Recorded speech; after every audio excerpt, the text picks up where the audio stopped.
Shalom Bapak Ibu Saudara-saudara yang terkasih dalam Kristus Yesus. Sebelum kita mendengarkan renungan pada Senin 8 Mei 2023, marilah kita terlebih dahulu bersatu di dalam doa. Kita bersatu di dalam doa. Allah Bapa yang kami sembah dalam nama anak-Mu Tuhan Yesus Kristus, sungguh kami mengucap syukur atas penyertaan Tuhan, perlindungan Tuhan dalam kehidupan kami. Terlebih ya Tuhan telah meluputkan kami dari malam yang gelap. Hari ini kami ingin memulai aktivitas pelayanan kami. Kami mau disapa terlebih dahulu oleh firman Tuhan yang meneguhkan, menguatkan kami sehingga kami memiliki keyakinan dalam menjalani hari-hari kami. Sertai lindungi setiap pekerjaan aktivitas kami. Hanya di dalam nama anak-Mu Tuhan Yesus Kristus kami telah berdoa dan mengucap syukur. Amin. Bapak Ibu Saudara-saudara yang terkasih dalam Kristus Yesus, renungan pada Senin 8 Mei 2023 didasarkan kepada Injil Yohanes pasal yang kelima, ayat yang ke-17. Demikian firman Tuhan. Alai dia lusi Yesus manasi danin nama mangulado damang rasi rasa nuaeng ahupe mangulado. Di dalam bahasa Indonesia dikatakan, tetapi ia berkata kepada mereka, Bapakku bekerja sampai sekarang, maka aku pun bekerja juga. Demikian firman Tuhan. Bapak Ibu Saudara-saudara yang terkasih dalam Kristus Yesus, seorang perempuan bernama Anna Katarina Jansen memiliki putra yang menjadikan anaknya menjadi seorang santo atau orang kudus yang bernama Arnoldus Jansen.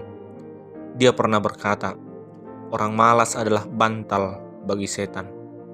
Dia mengatakan bahwa orang yang malas merupakan bantal setan. Dia melihat bagaimana kehidupannya, bagaimana lingkungan sekitarnya.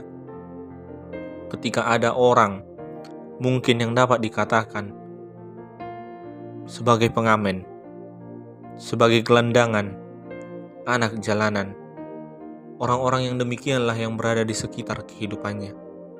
Oleh karena itu, efek dari apa yang terjadi di lingkungannya, banyak kejahatan terjadi, seperti pencopetan, pencurian, bahkan sampai pembunuhan. Oleh karena itu, setan memanfaatkannya untuk menghantui pikiran mereka.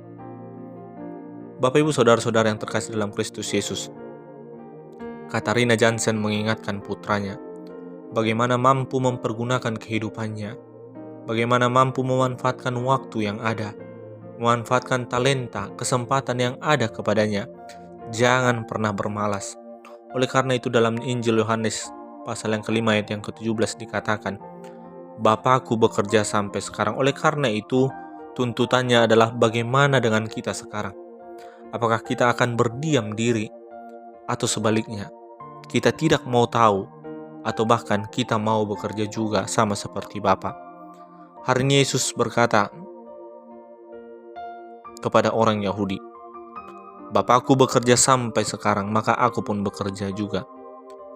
Lewat pernyataan ini Yesus mau menyampaikan pesan kepada para pendengarnya, terkhusus orang-orang Yahudi yang pada saat itu. Dia mengatakan bahwa ingin mengatakan Tuhan tidak pernah istirahat dari pekerjaannya. Setiap saat Tuhan selalu bekerja. Setiap saat Tuhan selalu menciptakan manusia baru. Setiap saat Tuhan selalu memberi kehidupan untuk setiap makhluk. Setiap saat Tuhan selalu mendengarkan permohonan setiap manusia. Bahkan setiap saat selalu Tuhan mampu menyembuhkan orang yang sakit.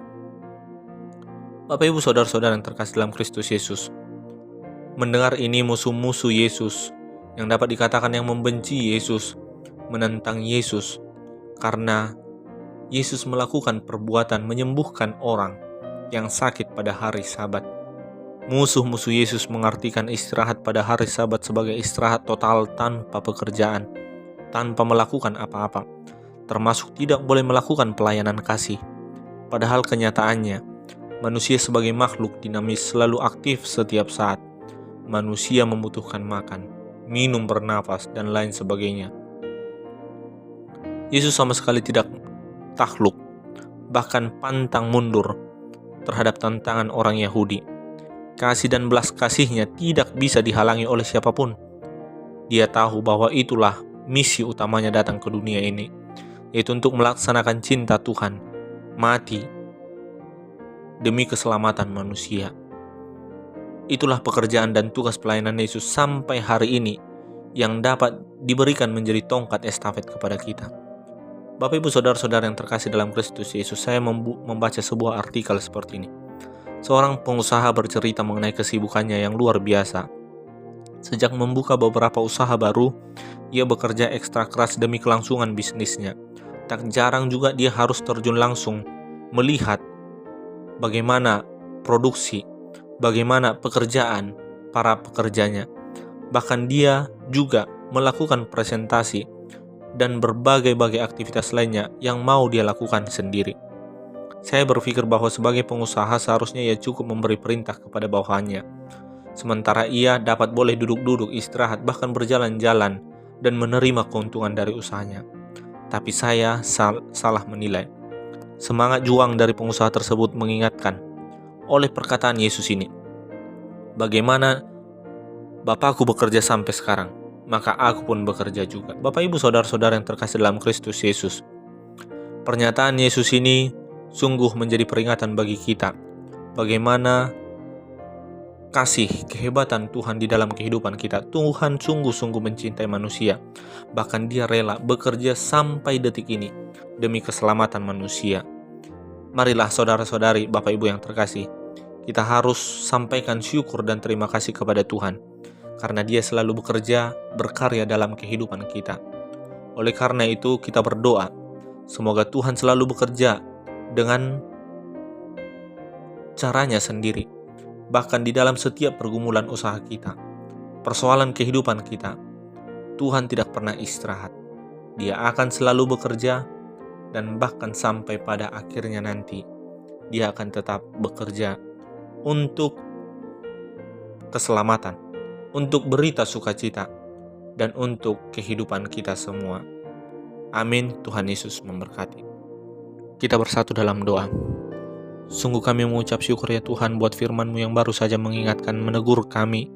Terlebih ya Tuhan, bagaimana Engkau mengatakan bahwa Bapa bekerja sampai hari ini.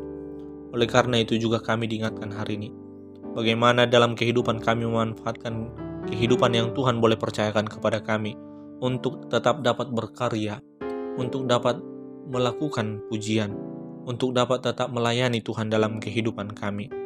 Kami serahkan aktivitas pelayanan kami hari ini ke dalam tangan Tuhan. Kami mau percayakan melalui pekerjaan kami juga, kami mau Tuhan pakai untuk tetap, untuk melayani, bahkan untuk menjadi berkat bagi sesama kami. Hanya di dalam nama anak-Mu Tuhan Yesus Kristus kami telah berdoa dan mengucap syukur. Amin.